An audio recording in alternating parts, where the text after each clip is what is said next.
Coach Daniel Flowers Show, brought to you by Coosa County Commissioner District 1, John Forbes. We appreciate John sponsoring Coach Flowers Show. A lot of excitement in Coosa County. 2 wins in a row, Coach. Congratulations. Oh, yeah, thank you. Thank you. The kids are fighting, community pushing them. You got everybody on board, and, you know, anytime you have all those things come together, we're going to start winning. You rung up the scoreboard again last week. Talk about it. Yeah, I mean, when we was losing, we were scoring points. We just had to figure out on the defensive end, make some personnel change. 'Cause remember, only been a year and a half. It still takes time learning kids and putting kids in position to be successful. And that's what it's all about. And I feel like on the offensive end, just get the ball to your playmakers. I mean, I learned that a long time ago from my friend Roy Dawkins. He always tells us, hey, in key games, get the ball to the people that need to have the ball. And that's what I do in key moments of the game. I make sure the right guys touch the football. Well, talk about last week's win. And you mentioned it. The problem hadn't been scoring points. You scored a buku of points. I know defense played significantly better last week. Because offensive, you won't believe this, we was down 14-6 at halftime. We were struggling. We rung it up the second half, man. I mean, in the third quarter, we scored 40 points. I mean, it was happening so fast because we was moving the ball in the first half last week.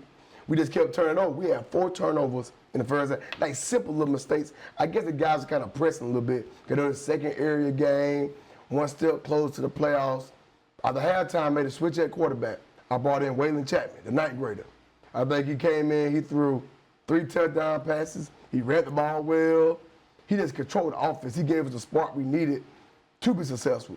And defense held us in the game. Like I told the defense, sometimes it's going to be where y'all got to hold us until I kind of figure out how the other team going to play us. Then once I kind of figure that out, we start scoring points. You're 2-0 in region play. 2-0 region. Great opportunity for the playoffs this year. How long has it been since Coosa made the playoffs? 2015. That's been a while, 10 years. It's been a while. Yeah. And homecoming tonight. Homecoming tonight. A lot of people coming back. And a lot of them already told me they come back to see some points. So they put the pressure on me to score some points tonight. So we should be pretty significant good. I think we kind of figured out what we want to do on offense now.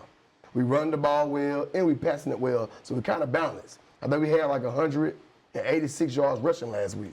The previous week, we had like 250 something. So it's like we getting better running the ball. So when you see those points being scored, that's not just by throwing the football. We actually run the football now. I mean, you're averaging 400 yards a game, total offense. That's fantastic. 2-0 in region play, unbeaten. And even though this is not a region game tonight, it's a very important opportunity to go 3 straight wins for Central Coosa County. Absolutely. You know, when it comes down to tiebreakers in the playoffs, they give you credit for wins above classification. So we come out, we be 2-2 or 3-3 or 2-3 in the area. They come back and look at your non-conference schedule. We play Sylacauga, Randolph County, bigger schools. 5A school, Sylacauga. Then we play against a 3A school tonight. So when it comes out to a tiebreaker, they give you points according to bigger classifications. So this game is very important for us tonight. Talk about this opponent tonight. Oh, we got Sachs. They're a 3A school out of Anderson. They got a quarterback number 5. He's pretty big, a big kid. Like to run the ball and the read option attack. They like to throw the ball around too. They also got a kid number 10 and number 2. Both those kids can play some football. We done seen 2 or 3 films on those guys. They're not that big up front on the offensive line. They're not that big on the defensive line, but they're real aggressive. They run around in pursuit to the football. I feel like we just got to handle and control what we can control, and we'll be fine. Sachs Wildcats tonight, homecoming down at Hanover, Alabama, for the 2-0 in region play Central Coosa County Cougars. And, you know, we talked about this before. You came in late July last year. Yes. And took your lumps last year. But you're beginning to get your program that you want implemented this season. Absolutely, because we had a couple of guys that missed practice this past week, and I posted in our little football community group. When I first started this group, probably maybe 100 members.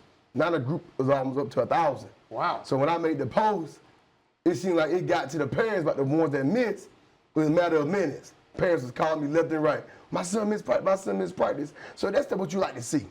You want to see people pushing each other kids. I tell you, it's a village. If we're going to be successful, we're going to cheer on Friday nights. It take everybody to be there. It take everybody to be involved. Like I never take no credit for wins.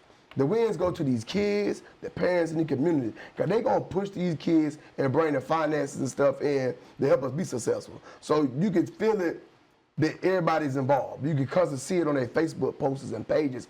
People are involved. They want them to be successful. They really do. Coach Daniel Flowers, head football coach, Central of Coosa County. Now, question, do you handle disciplinary problems on a case-by-case basis?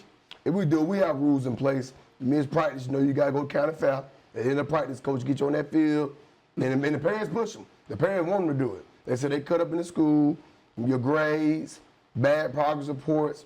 I don't care if it's something simple like you a couple minutes late to class, we get you for that. Because, you know, if you're disciplined at school, you be disciplined on the football field.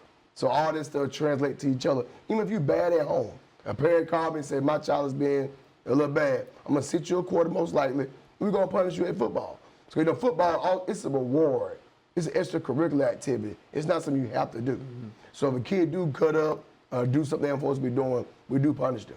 Halfway through the season, you're 2-0 in region play. Are you settled on your offense as far as personnel is concerned? Talk about that. Absolutely not.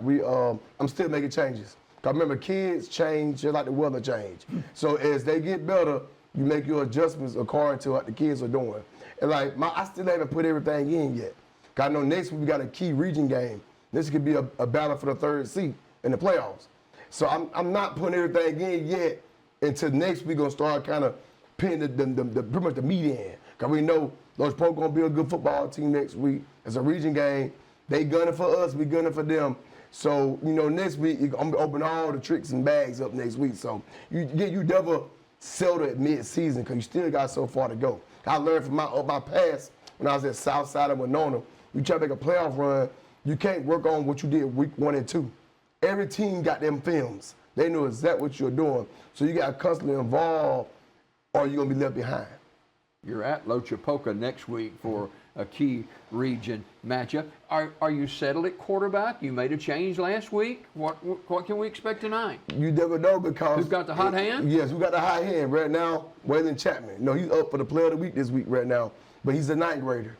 And you go into a hostile territory next week in Lochapoka, and we go right back and go to Lynette the following week. These are some top teams in the state. So, you know, you got to watch how the games go. Like last week, he came in and did an excellent job, but the week before that, he struggled some. Did it surprise you that he rebounded like that? No, because Waylon got lots of confidence. You know, on the basketball court, they made the Montgomery, like in the Elite 8, I think. So this kid's a gamer. It is sometimes he got to get his own way. You know, sometimes you're a young kid, you're still trying to grow up maturity-wise. It takes that. And you still got Javon Thomas. You know, Javon Thomas struggled at quarterback. He got in at receiver and scored 2 touchdowns. So it's like, Javon is like your ultimate work hat guy. He can play anywhere. Defense, running back, receiver, corner, tight end. I move him anywhere. So long as Waylon is doing what he's doing, I can move guys around. And again, Corey Thompson, he makes everybody else's job better too. Because Corey got 14 touchdowns. We only played 5 games. Wow. A lot of the old grads back in the community tonight for homecoming. It's going to be a big, big night, huh? It'll be a big night. I'm ready for it. You know, I don't like all the festivities sometimes because, you know, it's a distraction sometimes to coaches, but I talk to the kids about it and say, hey, the main thing is the main thing. That's the football game. So don't let that get out your way. You have your fun, but at 7 o'clock come, it's time to play football. Game time, right? Game time. All right. Coach Daniel Flowers, head football coach of the Cougars of Central High School of Coosa County. Homecoming tonight against the Sacs Wildcats. Coach, let's get that W tonight. Absolutely. That's a game plan. All right. Coach Daniel Flowers Show brought to you by Coosa County Commissioner District 1, John Forbus. We got more Daybreak just ahead.